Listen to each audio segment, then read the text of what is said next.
اعلیٰ حضرت امام احمد رضا خان فاضل بریلوی رضی اللہ تعالیٰ عنہ نے اس روایت کو نقل فرمایا اور فرماتے ہیں سلمہ بن اکوع سے پوچھا گیا تمہیں خوف نہیں تھا، ڈر نہیں تھا؟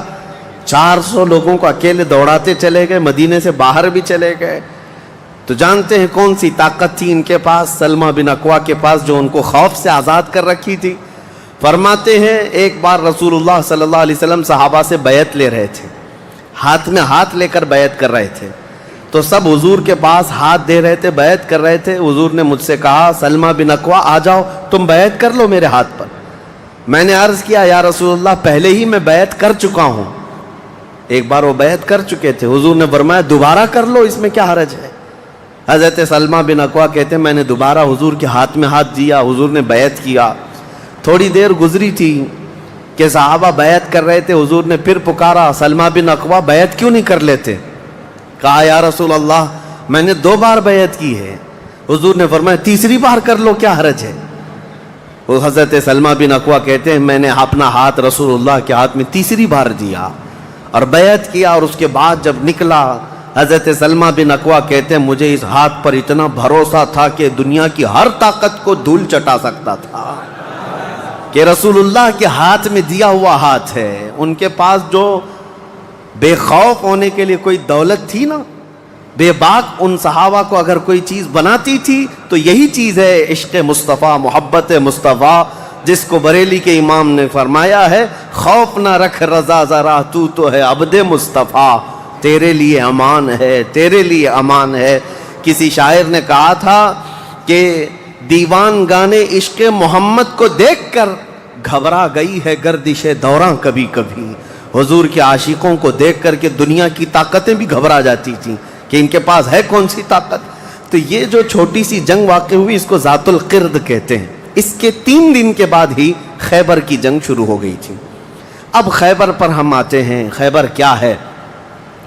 تقریباً مدینہ طیبہ سے 320 کلومیٹر دور یا 300 کلومیٹر کے قریب ایک بستی ہے جس کو خیبر کہتے ہیں۔ خیبر یہودیوں کا گڑھ ہے، یہودیوں کا مرکز، اور اس وقت سے لے کر کے حضور صلی اللہ تعالیٰ علیہ وسلم کی مدینہ طیبہ آمد سے بھی کافی پہلے سے خیبر میں یہودیوں نے ایسا اپنا وہ جمایا ہوا تھا کہ پورے عرب کے سب سے بڑے مالدار یہودی خیبر میں رہتے تھے، اور جنگی طاقت بھی سب سے زیادہ ان کے پاس تھی، اور غرور اور گھمنڈ اتنا تھا، پیسوں پر بھی اور جنگ پر بھی، طاقت پر بھی، کہ وہ کسی کو بھی ڈرا دیتے تھے۔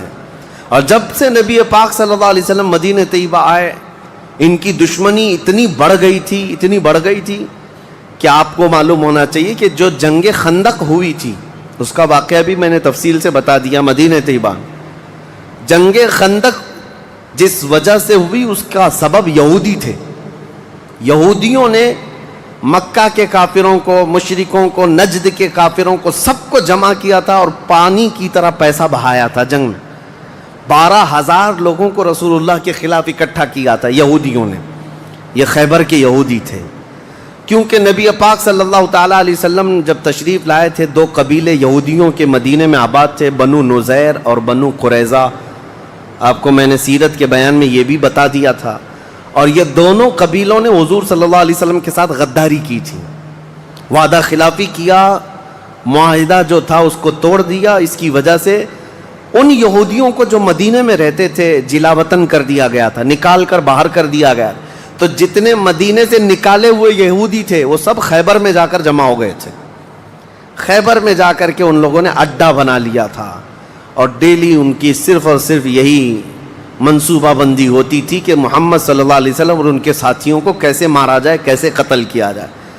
کوئی بھی دور دراز سے اگر چھوٹی سی دشمنی رکھتا تھا رسول اللہ سے تو یہ یہودی خیبر کے پورا کا پورا مال ان کے پاس بھیجتے اور ان کو کھڑا کرتے کہ تم جاؤ، ہم سپورٹ میں ہیں، ہم سپورٹ کریں گے۔ ساری جنگوں میں مشرکوں کا سپورٹ کرتے تھے۔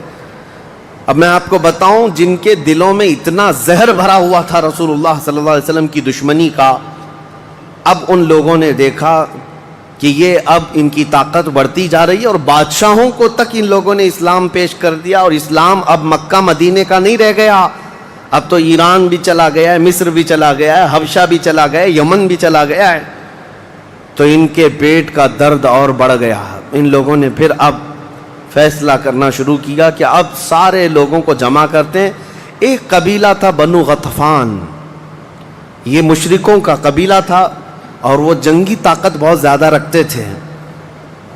اس وقت عرب میں وہ نڈر مانے جاتے تھے. یہودیوں نے ان کو بلا کر کے جنگ کا پلان کیا کہ مدینے پر اچانک چڑھائی کریں گے اور تہس نہس کر کے رکھ دیں گے، کسی کو خبر بھی نہ ہو، پورے مدینے کی اینٹ سے اینٹ بجا دیں گے.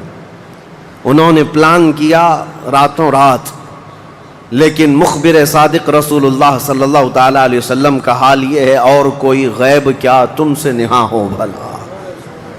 نبی پاک صلی اللہ تعالیٰ علیہ وسلم کو خبر ہوئی کہ یہودیوں نے میٹنگ کی ہے اور راتوں رات مدینے پر چڑھائی کرنے والے. دوسرے دن حضور پاک صلی اللہ تعالیٰ علیہ وسلم نے صحابہ کو جمع کیا، تو جتنے صحابہ تھے سب جمع ہو گئے. تقریباً 1600 صحابہ تھے. کتنے؟ 1600 صحابہ.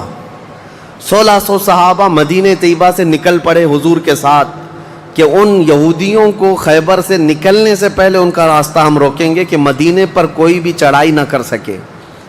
جب رسول اللہ صلی اللہ علیہ وسلم صحابہ کو لے کر چل پڑے، چال الٹی پڑ گئی. یہودیوں نے یہ سوچا تھا کہ مدینے پر اچانک حملہ ہوگا، کسی کو کانوں کان خبر نہیں ہوگی، لیکن ایسا ہوا کہ 8 دن کے بعد اچانک حضور خیبر پہنچ گئے، ان کو کانوں کان خبر بھی نہیں ہوئی. نبی پاک صلی اللہ تعالیٰ علیہ وسلم صحابہ کے ساتھ جب پہنچے، صبح ہو رہی تھی، خیبر کی وادیوں میں حضور داخل ہو رہے تھے. تو یہودی اپنے اپنے کھیتوں میں کام کرنے کے لیے جا رہے تھے. جیسے ہی مدینے کی فوج کو دیکھا، ہیبت طاری ہو گئی، الٹے قدم اپنے قلعوں میں واپس بھاگتے رہ گئے اور چیخ مارتے رہ گئے کہ محمد بھی آئے ہیں اور مسلمان بھی آئے ہیں. حضور صلی اللہ علیہ وسلم نے ان کی چیخ و پکار کو سنا تو ایک جملہ فرمایا. حضور صلی اللہ علیہ وسلم فرماتے ہیں، جن کافروں کی وادی میں ہم اتر پڑے ان کی صبح خراب ہو ہی جاتی ہے، اور یہ خیبر اب برباد ہوگا. حضور کے الفاظ تھے، جملہ نکلا. صحابہ کرام اتنی جوش سے نعرہ لگا رہے تھے کہ یہودیوں کے سارے قلعے صحابہ کی آواز سے گونجنے لگ گئے. خیبر میں 8 قلعے تھے، 8 مشہور قلعے. انہوں نے بہت مشہور اس وقت کی طاقتور یعنی عمارتیں ایسی بنا رکھی تھیں کہ ان کا یقین تھا کہ کوئی ان قلعوں کو توڑ نہیں سکے گا. اور حد تو یہ ہے کہ آج 1400 سال گزر گئے، ابھی بھی وہ قلعے موجود ہیں، آج بھی موجود ہیں خیبر میں. وہ قلعوں کے باقیات، کھنڈرات ابھی بھی موجود ہیں. اب آپ اندازہ کریں کہ 14 صدیاں گزرنے کے بعد اب بھی وہ قلعے ہیں تو اس وقت کتنے محفوظ رہے ہوں گے، کتنے مضبوط رہے ہوں گے. ان کو بڑا غرور تھا. 8 مشہور قلعے تھے، قلعہ ناعم، قلعہ نطات، قلعہ قموس. ان کے نام تھے الگ الگ، ہر قلعہ الگ الگ کاموں کے لیے استعمال ہوتا تھا. اب نبی پاک صلی اللہ تعالیٰ علیہ وسلم خیبر جب پہنچے، 1600 صحابہ ہیں. اب سنیے، ایک قلعہ ناعم تھا جس میں سارا ذخیرہ تھا، کھانا پانی اور سب کچھ وہاں پر تھا، اور اس کی ذمہ داری سلام بن مشکم نام کا ایک یہودی، وہ بہت ہی بغض و عداوت میں بھرا ہوا یہودی تھا، اس کے ذمے تھی. اور قلعہ قموس جو سب سے بڑا قلعہ تھا، اس کی ذمہ داری مرحب نام کے یہودی کے پاس تھی. اور مرحب وہ شخص ہے جس کے بارے میں مشہور تھا کہ وہ 1000 لوگوں سے تنہا لڑ سکتا ہے. 1000 انسانوں کی طاقت تھی جس کے پاس، اس کا نام مرحب تھا. پورے خیبر کے یہودی اس سے ڈرتے تھے. اور قلعہ قموس جو سب سے بڑا قلعہ تھا وہ اس کے انڈر میں ہوا کرتا، سب ان کی تقسیم تھی. اب جب نبی کریم صلی اللہ تعالیٰ علیہ وسلم شروعات فرمائی تو قلعہ ناعم جو قریب تھا آبادی سے، اس پر چڑھائی شروع کر دی. تو جو صحابہ وہاں گئے تھے قلعہ ناعم، تو صحابہ اکرام کو سخت مصیبت اٹھانی پڑی، کیونکہ اتنی سخت گرمی تھی کہ جس کی وجہ سے حلق میں کانٹے پڑ جاتے تھے پیاس کی شدت سے. کئی صحابہ اس میں شہید ہوئے. آخرکار قلعہ ناعم فتح ہو گیا. ایک قلعہ فتح ہوا، دوسرا فتح ہوا، تیسرا فتح ہوا. قلعے اس طرح سے فتح ہونے لگ گئے. یہودیوں کی تعداد میں آپ کو بتاؤں، یہ 1600 صحابہ تھے، اور یہودی اس وقت خود اور قبیلہ بنو غطفان جو مشرکوں کا قبیلہ تھا، ان کو بھی جنگ کے لیے اپنے قلعے میں بلا لیا تھا. کل تعداد سب کی ملا کر 8,000 ہو چکی تھی. 8,000 لوگ 1,600 لوگوں سے ڈرے ہوئے سہمے ہوئے قلعوں میں بندے ہیں, کوئی باہر نکلنے کو تیار نہیں. اب اس کے بعد یہ خیبر کا معاملہ بڑھتا گیا. اس میں ہوا یہ کہ آخری جو قلعہ تھا قلعہ قموس, یہ سب کے بس کی بات نہیں تھی. بہت مضبوط قلعہ, اور جو آدمی اس کا سپہ سالار ہے, شہ سوار ہے, وہ مرحب ہے. پورا عرب جانتا تھا اس کی طاقت کو. پہلے دن نبی کریم صلی اللہ تعالیٰ علیہ وسلم نے صحابہ کی ایک جماعت حضرت ابو بکر صدیق رضی اللہ تعالیٰ عنہ کی سپہ سالاری میں بھیجی. حضرت ابو بکر صدیق آئے, بہت ہی جاں بازی اور بہادری کے ساتھ لڑائی کی, لیکن وہ اتنا سخت تھا کہ یہودیوں کی طرف سے بہت سخت طریقے سے ڈیفنس ہوتا تھا. صحابہ پیچھے ہٹ گئے, کچھ شہید ہوئے, کچھ زخمی ہوئے, واپس آئے. پھر دوسرے دن سیدنا عمر ابن خطاب رضی اللہ تعالیٰ عنہ کے حوالے حضور صلی اللہ علیہ وسلم نے فرمایا. حضرت عمر فاروق رضی اللہ تعالیٰ عنہ گئے, صحابہ کی ایک جماعت تھی, لیکن آج کا دن اور زیادہ سخت ہو گیا. سارے یہودیوں نے اپنی طاقت جھونک دی قلعہ قموس کو بچانے کے لیے. حضرت عمر فاروق رضی اللہ تعالیٰ عنہ صحابہ کی جماعت کو لے کر شام میں واپس آ گئے.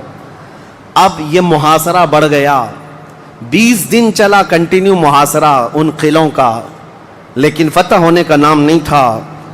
جلال پیغمبری کو دیکھیں ہیں, صحابہ 20 دن سے تپتی ہوئی گرمی میں مدینے سے 300 کلومیٹر باہر ہیں. عرض کیا یا رسول اللہ صلی اللہ علیہ وسلم, ہماری منزل ابھی کہاں ہے, کب تک ہے؟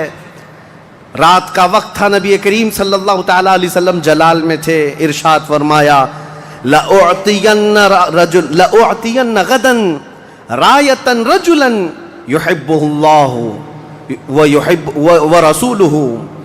حضور اکرم صلی اللہ تعالیٰ علیہ وسلم فرماتے ہیں, کل کے دن میں اپنا جھنڈا ایک ایسے آدمی کو دوں گا جس سے اللہ اور اس کے رسول محبت کرتے ہیں, اور اللہ اس کے رسول جس سے محبت کرتے ہیں وہ خود بھی اللہ اور اس کے رسول سے محبت کرتا ہے. اور پھر میرے آقا نے فرمایا خیبر کی فتح اسی کے ہاتھ میں رکھی ہوئی. صحابہ کہتے ہیں پوری رات بے چینی اور کروٹ لیتے ہوئے ہم نے گزاری. نبی پاک نے بشارت دی ہے تو اب تو ہونا ہی ہے. حضور نے فرما دیا ہے کہ میں کل اپنا جھنڈا اس آدمی کے ہاتھ میں دوں گا جس کو اللہ اور اس کے رسول محبت کرتے ہیں. صحابہ کہتے ہیں, حضرت عمر فاروق رضی اللہ تعالیٰ عنہ فرماتے میری آنکھ تک نہ لگی پوری رات, اور اس تمنا میں کہ صبح ہوگی تو حضور صلی اللہ علیہ وسلم وہ جھنڈا مجھے دے دیں. کہ اس میں 3 بشارتیں تھیں. ایک بشارت یہ تھی کہ وہ شخص جس کو میں جھنڈا دوں گا وہ اللہ اور رسول سے بہت محبت کرتا ہے. دوسری بشارت یہ تھی کہ اللہ خود اس سے محبت کرتا ہے. تیسری بشارت یہ تھی کہ اسی کے ہاتھ میں خیبر کی فتح رکھی ہے. حضرت عمر کہتے ہیں پوری رات پلک بھی جھپکا نہیں, اسی آس میں اسی امید میں پوری رات گزاری. پورے صحابہ کا یہی حال تھا.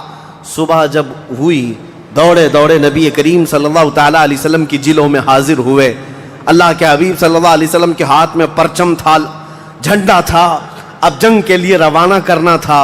نبی کریم صلی اللہ علیہ وسلم کے سامنے صحابہ کی فوج ہے. سارے صحابہ گردنیں اونچی کر کر کے دیکھ رہے ہیں, لیکن نبی پاک صلی اللہ تعالیٰ علیہ وسلم نے اس بھرے مجمع میں اعلان فرمایا علی کہاں ہے, علی کہاں ہے. اس مجمع میں حضرت علی نہیں ہیں. صحابہ نے کہا یا رسول اللہ وہ بخار میں ہیں, بیمار ہیں اور آشوب چشم ہے, آنکھیں لال ہو چکی ہیں, آنکھوں سے پانی آ رہا ہے. نبی کریم صلی اللہ علیہ وسلم نے فرمایا لاؤ, اسی حالت میں بلا لاؤ. صحابہ گئے, حضرت علی کو بلا لائے. بخار کی حالت میں ہیں, آنکھوں میں آشوب ہے, سرخی آ چکی ہے. نبی کریم صلی اللہ علیہ وسلم نے قریب بلایا, اپنا لعاب پاک نکال کر ان کی آنکھوں میں لگایا. حضرت علی فرماتے ہیں مجھے ایسا لگا کبھی آنکھوں میں کوئی مرض آیا ہی نہیں تھا, بخار بھی نہیں تھا. نبی کریم صلی اللہ تعالیٰ علیہ وسلم نے اپنے ہاتھ میں موجود پرچم حیدر کرار کے ہاتھ میں دیا, کہا جاؤ علی تمہارے ہاتھ میں اللہ نے فتح رکھی ہے. میرے عزیزو ایک بات میں آپ کو بتا دوں کہ یہ کیا معاملہ ہے.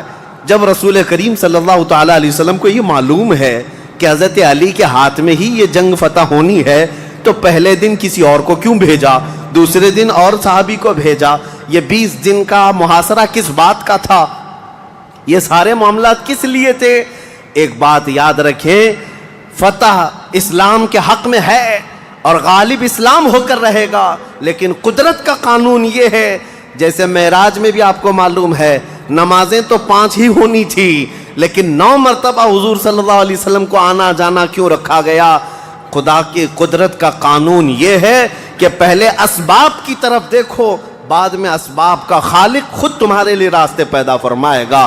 جنگ تو فتح ہونی ہی ہے، لیکن تمہیں اسٹرگل کرنا پڑے گا، میدان میں مشکلیں اٹھانی پڑیں گی، بعد میں فتح تو تمہارے ہاتھ میں اللہ نے دی ہے۔ حضرت علی کرم اللہ وجہہ الکریم اپنے ہاتھ میں پرچم لے کر کے جب قلعہ قموس کی طرف بڑھتے ہیں، جانتے ہیں وہ تاریخ کا وہ عظیم دن ہے، محرم کی غالباً 9ویں تاریخ ہے۔ میں نے شروع میں ہی کہا کہ یہ ایک تاریخ کا ایسا حصہ ہے جس سے ساری باتیں آگے کی فتوحات جڑی ہوئی ہیں۔ کیوں میں آپ کو بتاتا ہوں، حضرت علی جس انداز سے جا رہے تھے اس وقت لوگوں کے اندر ہیبت طاری تھی، صحابہ آپ کے ساتھ تھے۔ جیسے ہی قلعہ قموس کے پاس گئے، سیدھے حضرت علی کرم اللہ وجہہ الکریم نے للکار کر کے مرحب یہودی کو بلایا کہ باہر آ جا اپنے قلعے سے اور مجھ سے مقابلہ کر۔ وہ ہاتھی کی طرح سے ڈیل ڈول رکھتا تھا اور خرامہ خرامہ سامنے آیا اور للکار کر کے کہنے لگا، قد علمت خیبر انی مرحب شاک السلاح مجرب۔ تمہیں معلوم ہے پورا خیبر مجھے جانتا ہے کہ میں مرحب ہوں۔ شعر پڑھ رہا تھا، پورا خیبر جانتا ہے کہ میں مرحب ہوں، سر سے لے کر پیر تک ہمیشہ ہتھیار میں رہتا ہوں، اور نہایت ہی تجربہ کار آدمی کہ جس کا وار کبھی خالی نہیں جاتا ہے۔ اس کے جواب میں مولا علی کرم اللہ وجہہ الکریم فرماتے ہیں، انا الذی سمتنی امی حیدرا کلیث غابات کریہ المنظرا۔ تجھے پتا ہے میری ماں نے ہی میرا نام حیدر رکھا ہے۔ حیدر کا مطلب ہوتا ہے شیر، میری ماں نے میرا نام حیدر رکھا ہے، کلیث غابات کریہ المنظرا، ہیبت ناک شیر جب بھوک کی وجہ سے کچھار میں دہاڑتا ہے اس کو حیدر کہا جاتا ہے۔ جب یہ رجزی اشعار کا تبادلہ ہو رہا تھا، وہ یہودی مرحب جو سر پر ٹوپی پہنتا تھا، ویسی ٹوپی لوہے کی کسی کے پاس تھی نہیں، جسم پر جو لوہے کا خود لباس ہوتا تھا ویسا لباس کسی کے پاس نہیں تھا۔ مقابلے میں وہ آیا اور اس نے حضرت علی کرم اللہ وجہہ الکریم پر بہت تیز وار کی، لیکن وار خالی گیا۔ حضرت علی کرم اللہ وجہہ الکریم پر کوئی وار نہیں آیا۔ پلٹ کر جب حیدر کرار نے وار ماری تو اس کی خود کو ٹوپی کو کاٹتا ہوا یہاں تک کہ اس کے جبڑوں تک حضرت علی کی تلوار آ گئی، اس کے دانتوں کو تک کاٹتی ہوئی آ گئی۔ اس کے بعد دوسرا وار بھی نہیں پڑا تھا کہ مرحب زمین پر ڈھیر ہو کر تڑپنے لگ گیا۔ اتنا ہی نہیں ہے کہ یہ منظر دیکھ کر کے جتنے یہودی تھے سب کے سب ٹوٹ پڑے۔ کس پر؟ حیدر کرار پر۔ اکیلے بطل جلیل ہیں، جس طرف سے آتے تھے صحابہ کہتے ہیں حضرت علی کی تلوار اس دن جو چمک رہی تھی ہمارے جسموں میں ہیبت طاری تھی، کبھی ادھر چمکتی ہے کبھی ادھر چمکتی ہے۔ آپ کو پتا ہے ایک لقب آپ کا کرار ہے۔ کرار کا مطلب کیا ہوتا ہے؟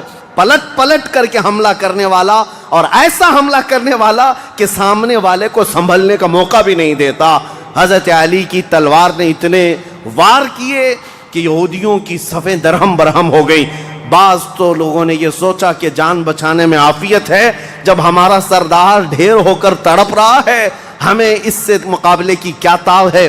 بڑھتے گئے حضرت علی، سیدھے قلعہ قموس جو تھا وہاں جا کر کے کھڑے ہو گئے تو یہودیوں میں ایک اعلان ہوا کہ اگر یہ علی بن ابی طالب قلعے کے اندر گھس گیا تو خیبر قیامت تک ہمارے ہاتھ میں نہیں آ سکتا، اپنی طاقت لگا دو۔ سارے یہودی ٹوٹ پڑے، جتنی فوجیں تھی ٹوٹ پڑی۔ جانتے ہیں حضرت علی اپنا ڈیفنس کیسا کر رہے تھے، اپنے بچاؤ کے لیے کیا کر رہے تھے؟ قلعہ قموس کے دروازے کو جو پھاٹک تھا ایک ہاتھ سے اکھاڑ دیا اور بائیں ہاتھ سے صرف دروازہ پکڑتے تھے، سیدھے ہاتھ سے تلوار سے حملہ کیا کرتے تھے۔ ایک ہاتھ میں دروازہ لے کر کے ڈیفنس کر رہے ہیں، ڈھال بنائے ہوئے ہیں، جہاں سے تیر آئے یا تلوار آئے اس دروازے سے آپ نے اپنے آپ کا ڈیفنس کیا ہے۔ صحابہ کہتے ہیں ہم دیکھتے رہے وہ دروازے کو ایسے اپنے ہاتھ میں نچھا رہے تھے جیسے کوئی چھوٹا کھلونا اپنے ہاتھ میں نچھایا جاتا ہے۔ حضرت علی کرم اللہ وجہہ الکریم نے اس قلعے کا پھاٹک توڑ دیا جس کو 20 دنوں سے صحابہ جا کر کے آ رہے تھے، توڑ نہ سکے تھے۔ پھر اس کے بعد جب جنگ ٹھنڈی ہوئی، بعض لوگ یہ کہتے ہیں کہ قلعے کا پھاٹک اٹھا کر کے پھینک دیا، پھینکا نہیں، پوری جنگ بھر حضرت علی اس دروازے کو پکڑ کر کے جنگ کرتے رہے اور قلعے کے اس دروازے کو اپنی ڈھال بنائے رہے۔ جب یہودی سرد پڑ گئے، ٹھنڈے پڑ گئے، تو اس قلعے کے دروازے کو آپ نے اٹھا کر پھینک دیا۔ صحابہ کہتے ہیں ہم بعد میں، چونکہ وہ راستے میں پڑا تھا، اٹھانے کے لیے گئے تو 40 صحابہ مل کر کے اس دروازے کو اٹھا نہ پا رہے تھے۔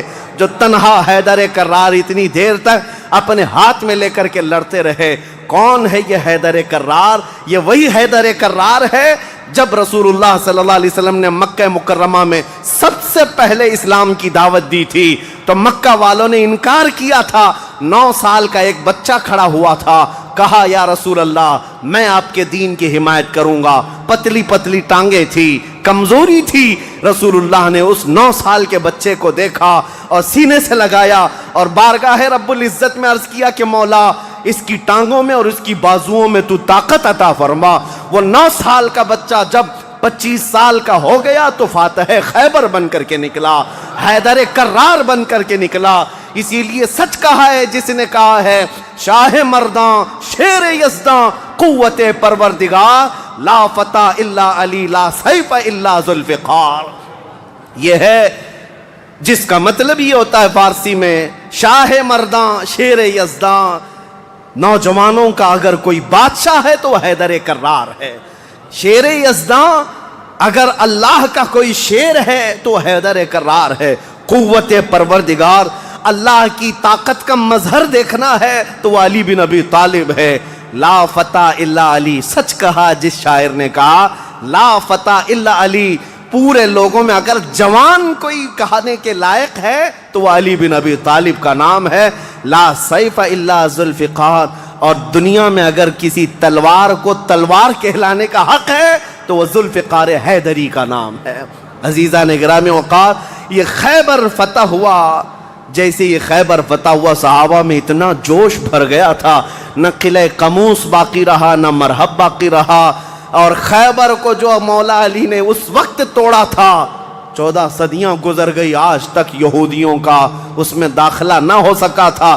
یہودیوں کو پتا تھا ایک بار علی اس میں داخل ہو گیا تو قیامت تک خیبر ہمارے ہاتھ میں نہ آ سکے گا۔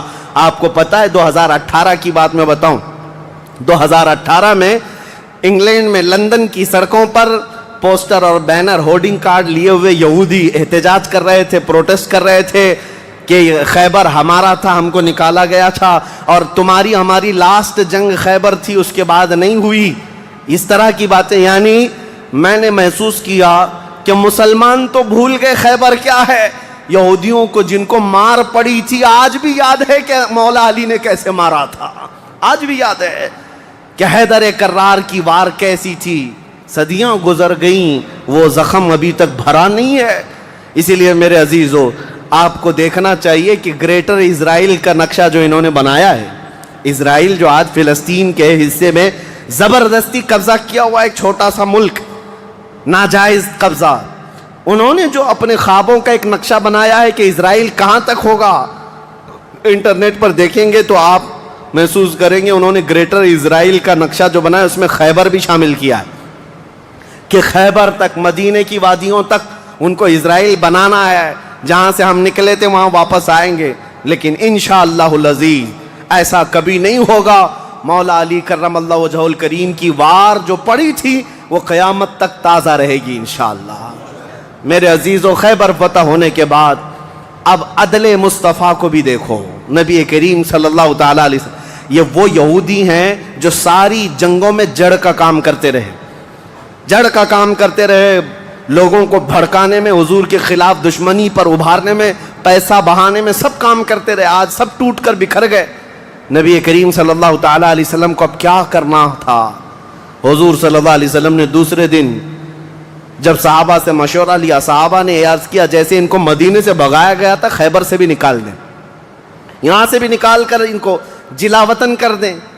لیکن وہ مصطفیٰ کریم صلی اللہ تعالیٰ علیہ وسلم جو عظیم اخلاق لے کر کے زمین پر تشریف لائے، خیبر کے یہودیوں سے پوچھا کہ تم کو جلا وطن کیا گیا تھا اور تم نے بار بار ایگریمنٹ توڑا، معاہدے توڑے، اب یہاں سے بھی تمہیں جلا وطن کرنے کا مشورہ آیا ہے صحابہ سے.